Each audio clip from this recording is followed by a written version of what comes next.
Hello students, कैसे सभी लोग। आज हम स्टूडेंट हमारा हिंदी का चैप्टर नंबर 3 जिसका नाम है लकड़हारा और वन, इसका हम क्वेश्चन आंसर करने वाले हैं। ठीक है, तो इसमें जितने भी आपको क्वेश्चंस दिए गए सबके मैं आंसर्स देने वाला हूँ। सबसे पहले जो आपका चैप्टर है उसके साइड साइड में जो क्वेश्चन है जिसको हम मार्जिन क्वेश्चन भी बोलते हैं, उसके आंसर्स दूंगा। उसके बाद जो चैप्टर के लास्ट में आपको दिया गया है जो स्वाध्याय है उसके आंसर्स देने वाला हूँ। ठीक है, चलो स्टार्ट करते हैं बिना टाइम वेस्ट किए। तो यहाँ पर देखो, सबसे पहले क्या आपको मौलिक सृजन, इसमें क्या करना है, प्रकृति हमारी गुरु विषय पर अपने विचार लिखो। मतलब कि प्रकृति हमारी गुरु है, मतलब कि आप बोल सकते हो उस प्रकृति से हमें कुछ सीखने मिलता है, कुछ बातें सीखने मिलती है, तो इस पर आप अपने विचार लिखो। तो कैसे हम लिखेंगे, यहाँ पर देखो उत्तर है, विषय क्या है, प्रकृति हमारी गुरु। तो इसमें क्या है, प्रकृति हमारी सबसे बड़ी गुरु है क्योंकि वह हमें बिना बोले जीवन के अनेक मूल्य सिखाती है। पेड़ हमें निस्वार्थ भाव से देना और सहना सिखाते हैं, जबकि नदियाँ निरंतर आगे बढ़ने की प्रेरणा देती हैं। सूर्य हमेशा समय का महत्व समझाता है और ऋतु परिवर्तन को स्वीकार करना सिखाती है। पशु पक्षी परिश्रम, सहयोग और सरल जीवन का संदेश देते हैं। यदि हम प्रकृति से सीख लें और उसका सम्मान करें तो जीवन अधिक संतुलित और शांत बन सकता है। इसलिए हमें प्रकृति की रक्षा करना अपना कर्तव्य मानना चाहिए।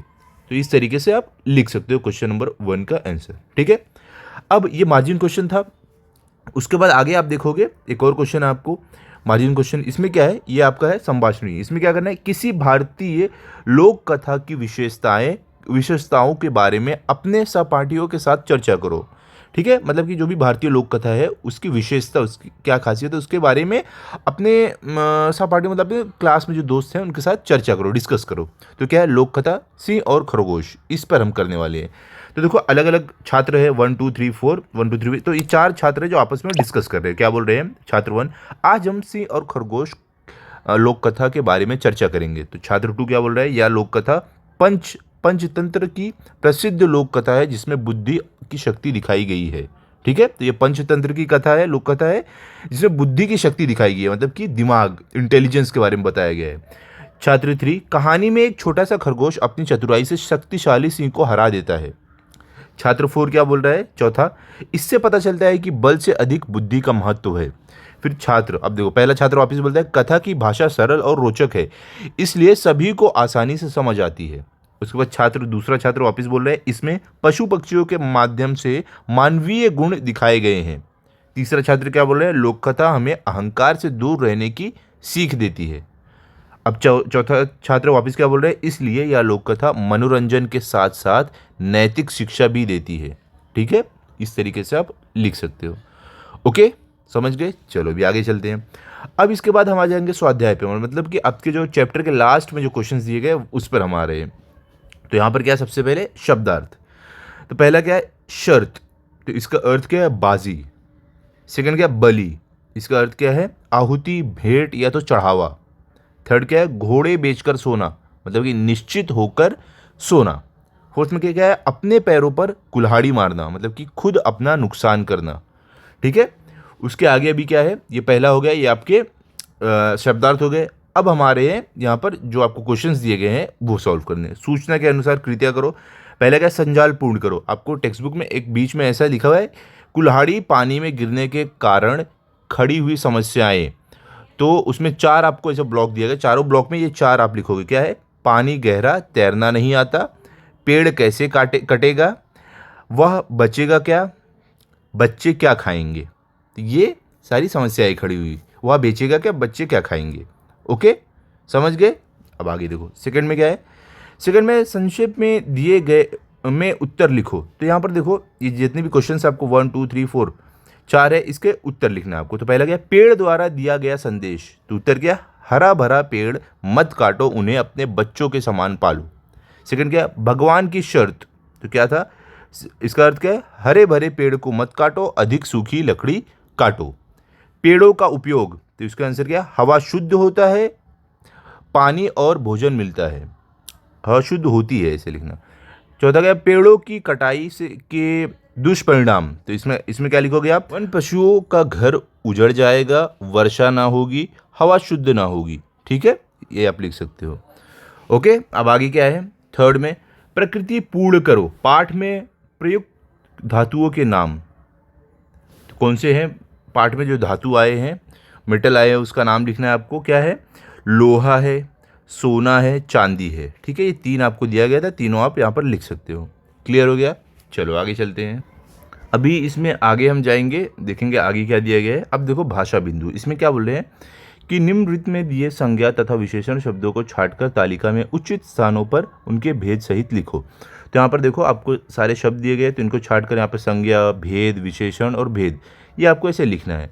तो देखो यहाँ पर नीचे मैंने आंसर आपको उसी तरीके से लिख कर दिया है। तो यहाँ से वर्ड जो उठाना है आपको, पहला नदी है तो इसका भेद क्या है?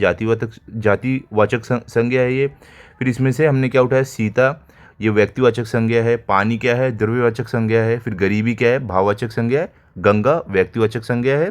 पालक व्यक्तिवाचक संज्ञा है। चांदी द्रव्यवाचक संज्ञा है। सभा समूहवाचक संज्ञा है। ईमानदारी भाववाचक संज्ञा है। ऐसे आपको लिखना है। संज्ञा क्या होता है? जिसको हम नाउन बोलते हैं। ठीक है, अब आगे क्या है? विशेषण। अब इसमें से विशेषण भी हमने निकाल कर लिखा है। पहाड़ी क्या है? ये विशेषण है। कौन सा है? गुणवाचक है। व लकड़हारा, तो ये कौन सा आपका? ये है आपका सर्वनामिक विशेषण है। 4 किलो, ये क्या है? निश्चित परिणाम कारक विशेषण है। 10, ये क्या है? निश्चित संख्यावाचक विशेषण है। धनी, ये क्या है? गुणवाचक विशेषण है।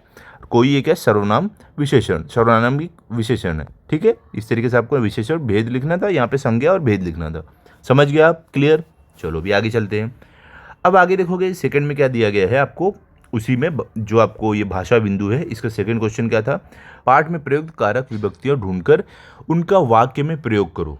तो देखो यहाँ पर हमने सब ढूंढकर उनको क्या किया? वाक्य में यहाँ पर प्रयोग किया है। तो ऐसे आप लिख सकते हो। ठीक है, मैंने, ये क्या है? ये करता है, तो आप वाक्य में कैसे लिखो? मैंने एक लंबी कविता लिखी। तुम्हें, ये क्या है? ये कर्म है, तो वाक्य में क्या आएगा? पिताजी तुम्हें बुला रहे हैं, मनु। ईमानदारी से, ये क्या करण है? ये करण है, तो वाक्य में कैसे लिखोगे? दीदी ने रुई से सुंदर गुड़िया बनाई। मेरे लिए क्या है? ये संप्रदान है। वाक्य कैसे लिखोगे? माँ ने भिखारी के लिए खाना दिया। पानी में, ये क्या है? अधिकरण है। वाक्य में कैसे लिखोगे आप? मंदिर में आरती हो रही है। 6 में आज की रोटी, ये क्या संबंध है, तो आप वाक्य में कैसे लिखोगे? स्नेह उत्कर्ष की बहन है। हे भगवान, तो इसमें हे जो है ये क्या संबोधन है, इसमें कैसे लिखोगे? हे राम ऐसी दुर्दशा। इस तरीके से आपको लिख सकते हो। ठीक है, अब आगे क्या? उपयोजित लेखन। उपयोजित लेखन में आपको क्या बोला है? किसी मराठी निमंत्रण पत्रिका का रोमन मतलब अंग्रेजी में लिप्यंतर करो। ठीक है, तो आप कैसे लिखोगे? देखो मराठी में हमने उठाया है, इसका उत्तर हम क्या करेंगे? इसको अंग्रेजी में हमने ट्रांसलेट किया, ऐसे लिखा है। ठीक है, समझ गए आप? क्लियर है? चलो ये आगे चलते हैं। आगे अभी क्या है? यहाँ पे स्वयं अध्ययन है। ये आपको खुद से आंसर लिखना था, फिर भी मैंने आपको दिया है, जो चैप्टर के आपके लास्ट में एकदम है। क्या है? किसानों के सामने आने वाली समस्याओं की जानकारी प्राप्त करके उन समस्याओं को दूर करने हेतु चर्चा करो। समस्या हमने यहाँ पे लिस्ट डाउन किया है, और उसके बाद हमने यहाँ पर उसका समाधान यहाँ पर लिस्ट डाउन किया है। तो कैसे है? पहले देखो, अनियमित वर्षा और प्राकृतिक आपदाओं से फसलों को नुकसान होता है। तो ये हो गई हमारी समस्या। अब इसका समाधान क्या है? समय पर फसल बीमा और सरकारी सहायता दी जानी चाहिए। फिर सेकंड समस्या क्या है? बीज, खाद और कीटनाशकों के दाम बहुत बढ़ गए हैं। इसका समाधान क्या है? बीज, खाद और कीटनाशक सस्ते दामों पर उपलब्ध कराए जाएं। थर्ड क्या है? सिंचाई की पर्याप्त सुविधाएं उपलब्ध नहीं है। इसका समाधान क्या है? सिंचाई के साधनों और जल संरक्षण को बढ़ावा दिया जाए। फोर्थ क्या है? किसानों को अपनी उपज का उचित मूल्य नहीं मिलता। तो इसका समाधान क्या है? किसानों को उचित समर्थन मूल्य दिया जाए। फिफ्थ में क्या? आर्थिक तंगी के कारण किसान कर्ज में फंस जाते हैं। तो इसका समाधान क्या है? आधुनिक कृषि तकनीकों की जानकारी और प्रशिक्षण दिए जाए। तो इस तरीके से आप लिख सकते हो। समाधान, पहले समस्या, उसके बाद समाधान। ठीक है, क्लियर हो गया? समझ गया आप? हर एक चीज़ आप अच्छे से लिख लो, लर्न कर लो, ताकि अगर आपका टेस्ट हो तो आपके फुल मार्क्स है। अब मिलेंगे अगले वीडियो में, अगले चैप्टर का जो वीडियो रहेगा। तो मिलते हैं अगले वीडियो में। अगर आपको वीडियो अच्छा लगा हो तो इस वीडियो को लाइक करो, अपने सभी दोस्तों के साथ शेयर करो, चैनल को सब्सक्राइब करो। Thank you.